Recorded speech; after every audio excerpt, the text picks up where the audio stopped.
تعالوا بقى اما نعمل مع بعض النهاردة احلى 3 حاجات الجمال دول بعجينة واحدة. يعني هنعمل عجينة واحدة، هنعمل منها ميني بيتزا الجميلة دي، وهنعمل منها القرص، وهنعمل منها الكايزر كمان. سهلة جدا وسريعة، ما بتاخدش منك وقت خالص. وكمان بجد البيتزا دي كانت طالعة تحفة قوي قوي، وطعمها حلو جدا وسهلة. وحاجة سريعة كده، ممكن تعملها في اي وقت او تقومي بدري. بس نص ساعة ولا حاجة تعملها للولاد في اللانش بوكس بقى للمدارس. كل سنة وانتم طيبين.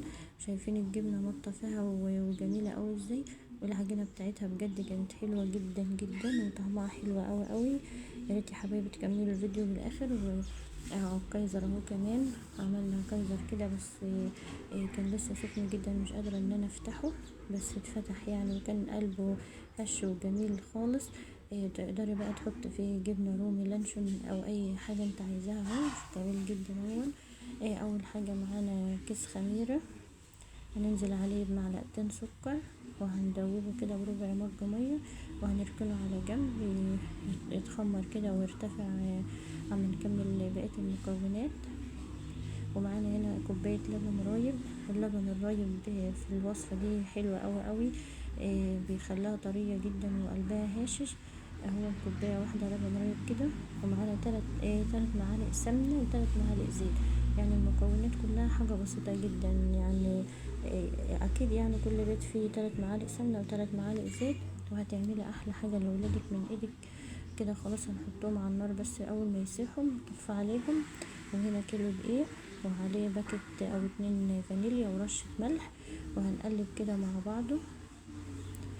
وبعدين ننزل بالخميرة في الاول، وهنقلب برضو كله مع بعضه كده.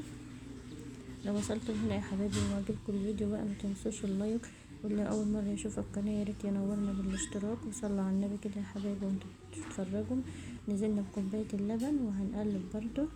تلم العجينه كده كلها مع بعضها على طول. تلم العجينه كده مع بعضها. وهننزل كمان دلوقتي بنص كوبايه لبن حليب. اللبن الرايب كان خلص بقى، فعادي لو عندك حليب كملي بيه. يبقى كده كوباية لبن رايب ونص كوباية حليب، وعلى طول كده بتقلبي تلمي العجينة كده مع بعضها. ودي بقى يعتبر نص كوباية مية برضو. وكده خلاص مقعدتش احط ولا مية ولا لبن خالص. كده الكمية مظبوطة جدا.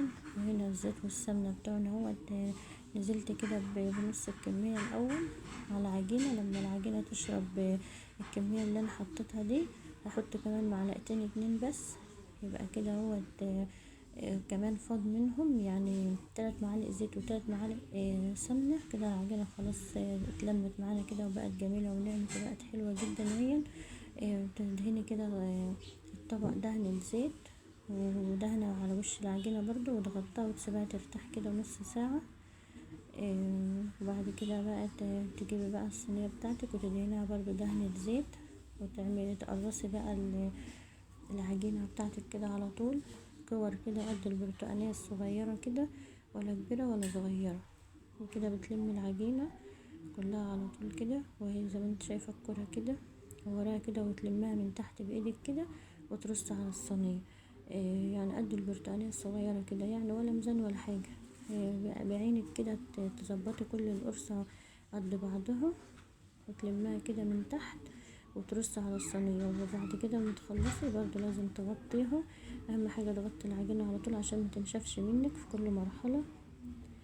هنخبز بقى دي الكايزر. القطعية بتاعته كانت كبيرة شوية، يعني قد القرصتين مع بعض كده. وبفردهم كده فردة بسيطة خالص. وتسيبيهم بقى. ممكن مش عايزة تفردهم خالص، ما تفردهمش عشان يبقى مرتفع اكتر. بتلمها كده من تحت، بس القطعية بتاعتها بتبقى كبيرة شوية، يعني قد القرصتين مع بعض كده. بتفردها كده فردة بسيطة وبتسيبها في الصينية على طول.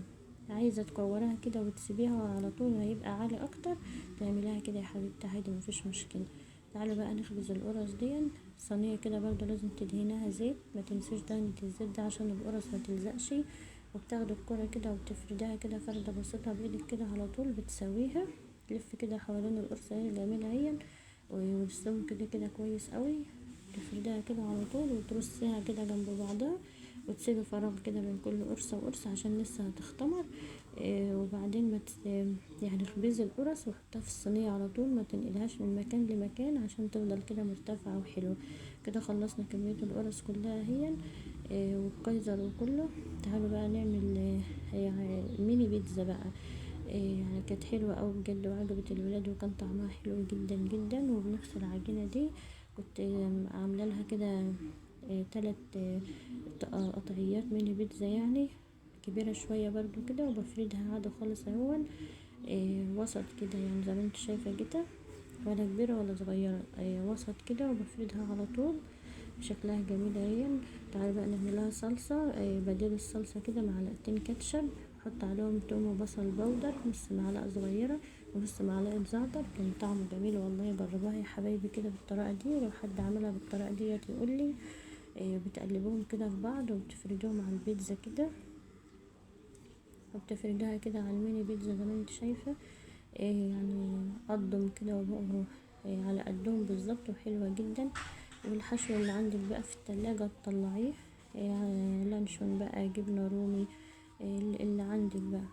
كده خلاص اهو وزعنا الصلصة على الميني بيتزا. وعندك كده شوية جبنة موتزاريلا في التلاجة برضو، انزلي في الاول كده بجبنة موتزاريلا، وبعد كده بقى اللي عندك في التلاجة فلفل بقى وجبنة ولانشون هترصها كده على الميني بيتزا زي ما انت شايفة.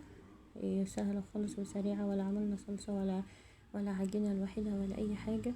وتغيير كده وتفرحي ولادك بأي حاجة حلوة من ايدك يا قلبي. كده خلاص اهوت القرص بعد ما خمرت اهي ما شاء الله وارتفعت خالص. وكمان القيدر ارتفع قد ايه ما شاء الله. هرش عليه كده رشة سمسم، مش عايزة برضو السمسم عادي.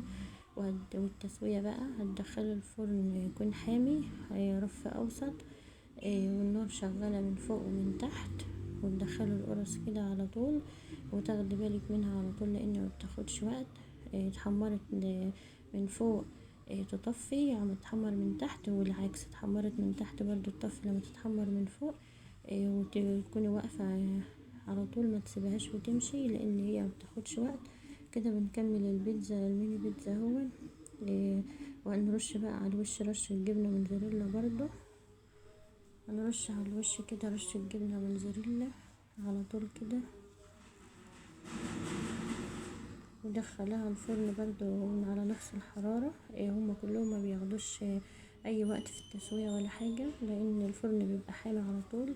والقرص اهي طلعت ما شاء الله جميلة جدا، وتحميرها حلو ومظبوط مظبوط قوي من فوق ومن تحت، وقرص طرية خالص.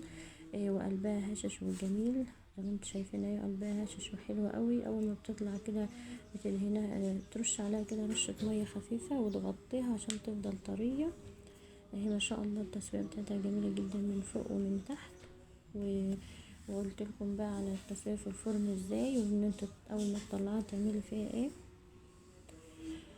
ما تنسوش بقى يا حبايبي تعملوا لايك للفيديو. اللي اول مره يشوف القناه يا ريت يشترك في القناه وينورني. وشكرا قوي لكل حبايبي وكل متابعيني وكل اللي بيكتب لي كومنت، بجد بشكره من قلبي قوي. ربنا يدوك الصحه كلكم يا حبايبي وما تحرمش منكم ابدا. وجزاكم الله خيرا. هي التسويه بتاعتها جميله خالص اهي، من فوق ومن تحت مظبوطه. دي الميني بيتزا كانت طريه وحلوه جدا. والقرص اهي